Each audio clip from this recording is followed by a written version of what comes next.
ഈ കേന്ദ്ര വിദ്യാഭ്യാസ മന്ത്രി ധർമ്മേന്ദ്ര പ്രധാൻ ഇതുപോലൊരു അധർമ്മം ചെയ്യും എന്നാരെങ്കിലും വിചാരിച്ചോ? സത്യം പറഞ്ഞാൽ നമ്മളാരും വിചാരിച്ചില്ല.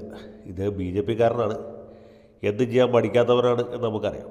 എന്നാൽ പോലും ഈ മഹാമാന്യനായ നമ്മുടെ ഇടതുപക്ഷ എം പിയും പഴയ മാധ്യമ സിംഹവുമായ ജോൺ ബ്രിട്ടാസിനെ ഇങ്ങനെ ഇരുത്തി ബാധിക്കും എന്നാരും വിചാരിച്ചില്ല. കേരളം PM ശ്രീ പദ്ധതിയിൽ ഒപ്പിടാൻ പോയതും ഒപ്പിട്ടതും പിന്നെ ഇട്ടോപ്പ് മാറ്റതും ഞങ്ങൾക്ക് ഫണ്ട് കിട്ടിയില്ലെങ്കിലും കുഴപ്പമില്ല, മതേതരത്വവും ദേശീയ മൂല്യങ്ങളും കാത്തു സൂക്ഷിച്ചാൽ മാത്രം മതിയേ എന്ന് പറഞ്ഞ് പിന്മാറിയതൊക്കെ നമുക്കറിയാം. ഇതുമായി ബന്ധപ്പെട്ട് മന്ത്രി ശിവൻകുട്ടി വൈകാരികമായിട്ട് നടത്തിയ ചില പ്രതികരണങ്ങൾ നമുക്കറിയാം. ഈ 9.5 കൊല്ലത്തെ ഭരണത്തിനിടയ്ക്ക് പിണറായി വിജയനെ കൊണ്ട് കൊമ്പ് കുത്തിക്കാൻ ആർക്കെങ്കിലും സാധിച്ചിട്ടുണ്ടെങ്കിൽ അത് CPI സംസ്ഥാന സെക്രട്ടറി ബിനോയ് വിശ്വത്തിന് മാത്രമാണ് എന്ന് നമുക്കറിയാം. അത് CPMകാർ പൊതുവിലും പിണറായി സഖാവ് പ്രത്യേകിച്ചും ഒരു വലിയ അപമാനമായിട്ടും അവരുടെ പദവിയെ ഇടിച്ചു താഴ്ത്തുന്ന ഒരു നടപടിയായിട്ട് കണക്കാക്കുന്നുണ്ട് എന്നുള്ളത് നമുക്കറിയാം. ഏതായാലും ബ്രിട്ടാസ് ഇതിനകത്ത് ചരിത്രപരമായൊരു പങ്ക് വഹിച്ചു എന്നുള്ളത് പുതിയ അറിവാണ്. ബ്രിട്ടാസ് പറയുന്നതനുസരിച്ചാണെങ്കിൽ മന്ത്രി ശിവൻകുട്ടിക്ക് ഇംഗ്ലീഷ് അറിയാൻ പാടില്ലാത്തതുകൊണ്ട് അദ്ദേഹത്തെ കുഴപ്പത്തിലാക്കണ്ട എന്ന് വിചാരിച്ച് അദ്ദേഹത്തിൻ്റെ കൂടെ പോയതാണ്. കാരണം ധർമ്മേന്ദ്ര പ്രധാനും മലയാളം അറിയില്ല, ശിവൻകുട്ടിക്ക് ഇംഗ്ലീഷും അറിയില്ല. കാര്യം പുള്ളി ലക്ഷ്മി നായരുടെ കോളേജിൽ പഠിച്ച് LLB ഒക്കെ പാസ്സായിട്ടുള്ള ആളാണ്. പക്ഷേ അദ്ദേഹത്തിന് മലയാളം തന്നെ ശരിക്കും പറയാനറിയില്ല. അപ്പോൾ അങ്ങനെ എട്ടും പൊട്ടും തിരിയാത്ത, ഡൽഹിയിലെ ഊടുവഴികളൊന്നും പരിചയമില്ലാത്ത, ഒരു അന്തവും കുന്തവും ഇല്ലാത്ത പാവപ്പെട്ട ശിവൻകുട്ടിയെ ഈ ധർമ്മേന്ദ്ര പ്രധാൻ്റെ ഓഫീസിലേക്കോ അല്ലെങ്കിൽ അതിനേക്കാളൊക്കെ പ്രതാപശാലികളായിട്ടുള്ള ഈ ഉദ്യോഗസ്ഥ പ്രമാണിമാരിരിക്കുന്ന സ്ഥലത്തേക്കൊന്നും വിട്ടാൽ ശരിയാവുമായിരുന്നില്ല. അതുകൊണ്ട് ശിവൻകുട്ടി സഖാവ് എപ്പോൾ വരുമ്പോഴും ബ്രിട്ടാസ് കൂടെ പോകും. ബ്രിട്ടാസ് കൂടെ ഉണ്ടെങ്കിൽ ശിവൻകുട്ടിക്കൊരു ധൈര്യമാണ്. കാരണം ഇവർ തമ്മിൽ മലയാളത്തിൽ പറയും. അവിടെ ചെല്ലുമ്പോൾ ശിവൻകുട്ടി പറയാൻ ആഗ്രഹിക്കുന്ന കാര്യങ്ങൾ, ശിവൻകുട്ടിക്ക് പറയാൻ താല്പര്യമുള്ള കാര്യങ്ങൾ ബ്രിട്ടാസ് ബന്ധപ്പെട്ട ഉദ്യോഗസ്ഥരോടോ അതല്ലെങ്കിൽ മന്ത്രിയോടോ പറയും.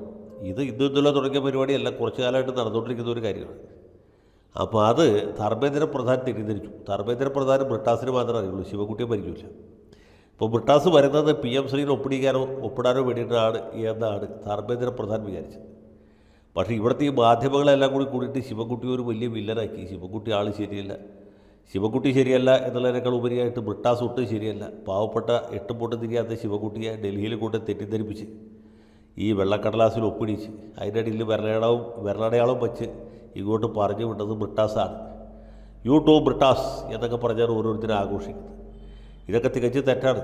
ഈ PM ശ്രീ പദ്ധതിയിൽ ഒപ്പിടാൻ തീരുമാനിച്ചത് ശിവൻകുട്ടിയല്ല, ബ്രിട്ടാസും അല്ല, ഗോവിന്ദ മാഷും അല്ല, എന്തിന് മുഖ്യമന്ത്രിയുടെ മരുമകൻ PM മുഹമ്മദ് റിയാസ് പോലുമല്ല. ആ തീരുമാനമെടുത്തത് കേരള ചക്രവർത്തി സഖാവ് പിണറായി വിജയനാണ്. പിണറായി വിജയൻ ശിവൻകുട്ടിയോട് പറഞ്ഞു, എടോ ശിവൻകുട്ടി, താൻ ഡൽഹിയിൽ പോയാൽ കടലാസ് ഒപ്പിട്ടിട്ട് പോവാം, ബാക്കി കാര്യങ്ങൾ ഞാൻ ബ്രിട്ടാസിനോട് പറഞ്ഞിട്ടുണ്ട്. ബ്രിട്ടാസ് അവിടെ പോയി ധർമ്മേന്ദ്ര പ്രധാനോ അധർമ്മേന്ദ്ര പ്രധാനോ ഏത് തല്ലിപ്പുളിയോ വെച്ചാൽ അയാളുമായിട്ട് സംസാരിച്ച് കാര്യങ്ങളൊക്കെ സലാമത്താക്കിയിട്ട്, ഇവിടെ പൈസ ഇല്ലാതെ മനുഷ്യൻ ബുദ്ധിമുട്ടാണ്, കുട്ടികൾക്ക് ഉച്ചക്കഞ്ഞി കൊടുക്കാൻ കാശില്ല, ഇവിടെ ഉടുതുണിക്ക് മറുതുണി വാങ്ങാൻ കാശില്ല, പോട്ടെ 1 കോടി 10 ലക്ഷം വിലയുള്ള ഒരു കാറ് വാങ്ങിക്കാൻ പോലും നിവൃത്തിയില്ലാതെ വിഷമിച്ചിരിക്കുകയാണ്, താനൊന്ന് പോയി ഒപ്പിടണോ എന്ന് പറഞ്ഞു. ശിവൻകുട്ടി അത് കേട്ട വഴി കേൾക്കാത്ത വഴി വിജയൻ സഖാവ് പറഞ്ഞാണല്ലോ, ഇനി അദ്ദേഹം പറഞ്ഞ അനുസരിച്ചില്ലെങ്കിൽ എന്താവും എന്ന് സംശയിച്ച് ഭയത്തോടു കൂടി ചഞ്ചല മനസ്കനായി ഡൽഹിക്ക് പോയി. അവിടെ ചെന്നപ്പോൾ ബ്രിട്ടാസ് കാത്തുനിൽപ്പുണ്ട്. ബ്രിട്ടാസ് അദ്ദേഹത്തെ കൈ പിടിച്ച് കൂട്ടിക്കൊണ്ടുപോയി. ശിവൻകുട്ടി സഖാവേ, ഒന്നുകൂടി പേടിക്കാനില്ല, നമ്മുടെ വിജയൻ സഖാവല്ലേ പറഞ്ഞിട്ടില്ല, ചുമ്മാ ഒപ്പിട്ടു എന്ന്. ഈ ശിവൻകുട്ടിക്ക് ഇത് വായിച്ചു നോക്കാനും അറിയില്ല, വായിച്ചു നോക്കാൻ അദ്ദേഹത്തിന് മനസ്സിലാവുകയില്ല. പുള്ളി പറഞ്ഞത് ശരി, ഒപ്പിട്ട് കളയാം എന്ന് പറഞ്ഞു. എന്നിട്ട് പുള്ളി ഗവൺമെൻറ് സെക്രട്ടറി എടുത്ത് പറഞ്ഞു, പോയി ഒപ്പിട്ടോളാം. അങ്ങനെ അവർ പോയി ഒപ്പിട്ടു. ശിവൻകുട്ടി ഒപ്പിട്ടു എന്ന് പറഞ്ഞാൽ ശരിയല്ല, ശിവൻകുട്ടിക്ക് ഒപ്പിടേണ്ട ആവശ്യമില്ല, ഗവൺമെൻറ് സെക്രട്ടറിയാണ് ഒപ്പിട്ടത്. വാസുകി എന്ന് പറഞ്ഞ ഒരു ഗവൺമെൻറ് ഉദ്യോഗസ്ഥ ഡൽഹിയിൽ പോയിട്ട് കടലാസ് എല്ലാം വായിച്ചു നോക്കി, എല്ലാം പക്കയാണ്. ശിവൻകുട്ടി സഖാവ് പറഞ്ഞതനുസരിച്ച്, ബ്രിട്ടാസ് സഖാവ് പറഞ്ഞതനുസരിച്ച് വിജയൻ സഖാവ് നിർദ്ദേശപ്രകാരം ഞാൻ ഒപ്പിടുകയാണ് എന്ന് പറഞ്ഞ് ഒപ്പിട്ട് അന്തസ്സായിട്ട് തിരിച്ചു വന്നു. ഇത്ര സംഭവം ഉണ്ടായിരുന്നു. അതിനാണ് ഈ മാധ്യമങ്ങളും പ്രതിപക്ഷ പാർട്ടികളും കൂടി ഇത്ര വലിയ ഇംഗലാമുണ്ടാക്കുന്നത്. ഇതൊന്നും ഒരു വ്യത്യാസമില്ല. ഏതായാലും നമ്മൾ ഒപ്പിട്ടു, പിന്നെ നമ്മൾ ഇട്ട ഒപ്പ് പിൻവലിച്ചു, അല്ലെങ്കിൽ ഒപ്പ് ഇട്ടത് മാറ്റും. ഇനി കാശ് കിട്ടിയാലും കിട്ടിയില്ലെങ്കിലും അതിൻ്റെ ഉത്തരവാദിത്വം ബിനോയ് വിശ്വത്തിന് മാത്രമാണ്. അതുകൊണ്ട് ശിവൻകുട്ടിയെ കുറ്റപ്പെടുത്താൻ ആരും നിൽക്കണ്ട. ശിവൻകുട്ടിക്കുള്ള റോള് പോലും പാവപ്പെട്ട ബ്രിട്ടാസിനുണ്ടായിരുന്നില്ല. അദ്ദേഹത്തെ വെറുതെ കല്ലുവലിച്ചെറിയുന്നത് ശരിയല്ല. കാര്യം ബ്രിട്ടാസാണെങ്കിൽ പോലും നമ്മൾ കുറച്ചുകൂടി കരുണയൊക്കെ കാണിക്കണം എന്നാണ് എൻ്റെ അഭിപ്രായം. ഏതായാലും സംഗതികളിങ്ങനെ ജില്ലായിട്ട് നടക്കുന്നുണ്ട് എന്ന കാര്യത്തിൽ മാത്രം നമുക്ക് സന്തോഷമുണ്ട്. ഇതല്ലെങ്കിൽ നാളെ സർക്കാരിൻ്റെ കണ്ടു തെളിയും. ബിനോയ് വിശ്വത്തിൻ്റെയും മറ്റെല്ലാ വിമർശകരുടെയും ബുദ്ധി നേരെയാവും.